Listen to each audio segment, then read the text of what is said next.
చూస్తున్నారా పచ్చడి నోరు ఊరిపోయే ఆంధ్ర గోంగూర అండి. మన కొండ గోంగూర అంటారు కదా, కొండ గోంగూరతో నేను పచ్చడి చేశానండి. నిలవండి దాదాపు ఒక 6 నెలలు 7 నెలలు ఈ పచ్చడి కరెక్ట్గా నిల్వ ఉంటుందండి. ఇది చల్లార్చుకున్నాక మనం గ్లాస్ సీసాలో కానీ ఏదంటే బాక్స్లో కానీ పెట్టుకుంటే దాదాపు 5-6 నెలలు మేము ఫ్రిడ్జ్లో కూడా పెట్టక్కర్లేదండి. మన ఫ్రిడ్జ్లో పెట్టకుండా కూడా ఇలాగే ఉంచుకొని వేడి అన్నంలోకి వేసుకొని తింటే సూపర్గా ఉంటుందండి. దీనికి కావాల్సిన పదార్థాలు ఏంటో, దీన్ని తయారు చేసే విధానం ఏంటో మన వీడియోలోకి వెళ్ళి. ఫ్రెండ్స్, మీరు బాగున్నారా? మేము బాగున్నామండి. ఈరోజు వచ్చేసేసి గోంగూర అండి. గోంగూర ఎండుమిర్చి పచ్చడి చేయబోతానండి. ఇది చాలా రోజులు కూడా నిల్వ ఉంటుంది, చాలా టేస్టీగా ఉంటుంది పచ్చడి. గోంగూర ఆంధ్ర మాత్రం తెలుసు కానీ గోంగూరతో ఎండుమిర్చితో నేను పచ్చడి చేయబోతున్నాను. ఇది నిల్వ పచ్చడి అండి, చాలా బాగుంటుంది, చాలా టేస్టీగా ఉంటుంది. దానికి నేను ఎండుమిర్చి వచ్చేసేసి ఒక 15 ఎండుమిర్చి తీసుకొని తుంచుకున్నానండి. కొంచెం ఒక 50 గ్రాములు లాంటిది చింతపండు, ఒక 2 రెబ్బలు చిన్న ఉల్లిపాయలండి. ఇదిగోండి ఒక 5 కట్టలండి. 5 కట్టలు గోంగూర తీసుకొని శుభ్రంగా కడుక్కొని ఫ్యాన్ కింద ఇట్లా ఆరబెట్టుకోవాలండి. ఇట్లా పొడి ఆడుతూ ఉండాలండి. గోంగూర ఎప్పుడైనా మనకి నిలవ పచ్చడికి ఇట్లా పొడి ఆడితే చాలా టేస్టీగా ఉంటుందండి. నేను 5 కట్టలు తీసుకున్నానండి. 5-6 కట్టలు తీసుకొని శుభ్రంగా కడుక్కొని నైట్ అంతా ఫ్యాన్ కింద ఆరబెట్టుకొని ఇదిగోండి ఇట్లా పొడి ఆడుతుంది. ఇదిగోండి ఒక బౌల్ తీసుకొని చింతపండు బాగా కడుక్కొని ఇది ఉడకబెట్టుకోవాలి. ఇదిగోండి చింతపండు ఇది బాగా ఉడికిపోవాలండి. మెత్తగా ఉడికేటట్టుగా వాటర్ లేకుండా ఉడకబెట్టుకొని ఒక గంట ఆయిల్ పోసుకోవాలండి. ఆయిల్ వేడెక్కుతుంది కండి. ఆయిల్ వేడెక్కగానే మనం గోంగూర అంతా ఈ ఆయిల్ వేసి బాగా వేయించుకోవాలండి. మెత్తగా ఉడికేటట్టుగా వేయించుకోవాలి. చూడండి గోంగూర ఇలా మెత్తగా వేయించుకోవాలండి. ఆయిల్లోనే మెత్తగా వేగిపోయిద్దండి. మొత్తం మనం 5-6 కట్టలు తీసుకున్నాం కదా, మొత్తం దగ్గరకు వస్తే ఎంత అయిద్దో చూడండి. చాలా బాగుంటుందండి ఈ పచ్చడి, చాలా టేస్టీగా కూడా ఉంటుందండి.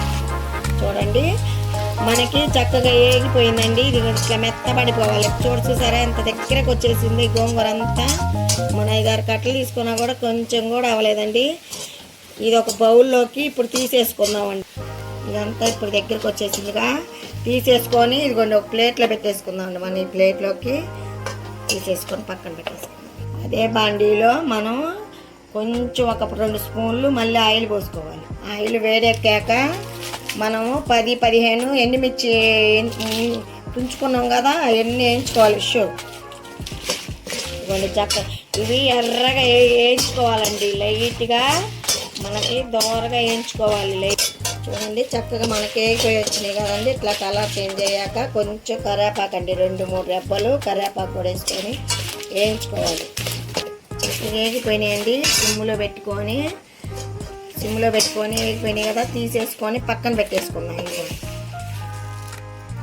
అదే బాండీలో 2 స్పూన్లు 3 స్పూన్లు కానీ 2 స్పూన్లు అండి. 2 స్పూన్లు వచ్చేసి మెంతులండి, 2 స్పూన్ల జీలకర్ర బాగా కొంచెం కలర్ చేంజ్ అయ్యేటట్టుగా ఇవి కూడా వేయించుకోవాలి. చక్కగా మనకి గోల్డెన్ కలర్ వచ్చిందండి. గోల్డ్ కలర్ వచ్చేదాకా వేయించుకొని పక్కకు తీసుకొని పక్కన పెట్టేసుకున్నాం, చల్లార్చుకున్నాం. ఇవి కూడా చక్కగా మనకి చింతపండు కూడా ఉడికిపోయిందండి. ఇట్లా ఉడికిపోవాలి. చింతపండులో ఎక్కడ వాటర్ లేకుండా ఇట్లా ఉడకబెట్టుకోవాలి. ఇట్లా ఉడకబెట్టుకుంటే పచ్చడి నిల్వ ఉంటుందండి.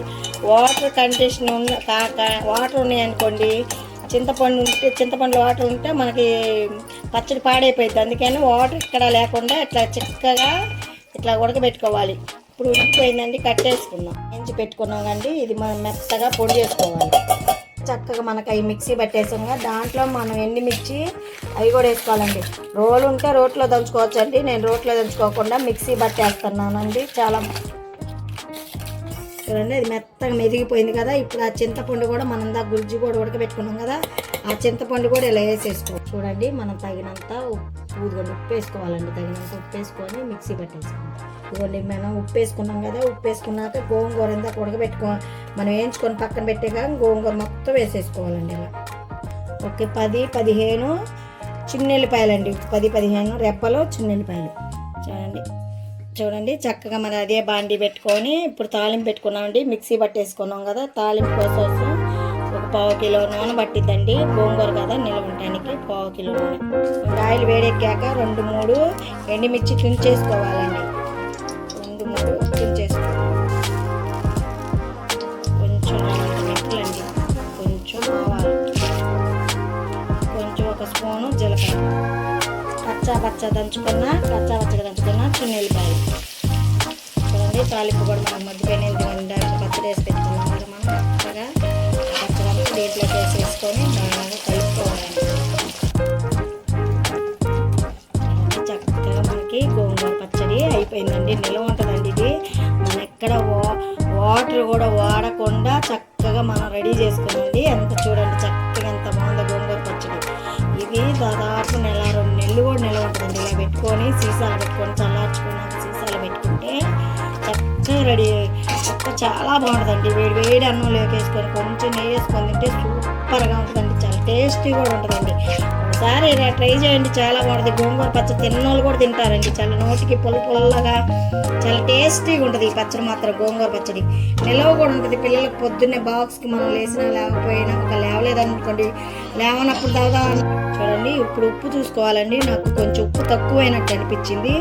ఉప్పు ముఖ్యమండి. ఉప్పు కరెక్ట్గా సెట్ అవ్వాలి. ఉప్పు కరెక్ట్గా సెట్ అయితే మనకు చాలా బాగుంటుంది. ఇప్పుడు 2 స్పూన్లు ఉప్పు వేసుకుంటానండి. కొంచెం ఉప్పు తక్కువైనట్టుంది నాకు. ఉప్పు ఎక్కువైంది కాబట్టి నేను ఉప్పు వేసుకొని బాగా కలుపుకుంటున్నానండి. 2 నిమిషాల పాటు ఇది ఈ ఆయిల్లో బాగా మగ్గాలండి. మనకి చక్కగా గోంగూర కూడా మగ్గిపోయిందండి. ఆయిల్ కూడా ఇదిగోండి ఇట్లా పైకి రావాలండి. ఆయిల్ కూడా ఇట్లా పైకి వస్తే మనకి ఇంకా గోంగూర అయిపోయినట్టండి. ఎక్కువసేపు ఉండదండి గోంగూర, ఎందుకంటే మనం అన్నీ వేయించుకొని పక్కన పెట్టుకున్నాం కాబట్టి ఎక్కువసేపు కూడా పట్టదండి. చాలా ఈజీగా అయిపోయిందండి. మా ఛానల్ చూస్తున్నారు కదా, సబ్స్క్రైబ్ చేయట్లా, లైక్ చేయట్లా, షేర్ చేయట్లా, పక్కన ఉన్న బెల్ కొట్టున్నా ఫ్రెండ్స్. ఓకేనా? Bye friends.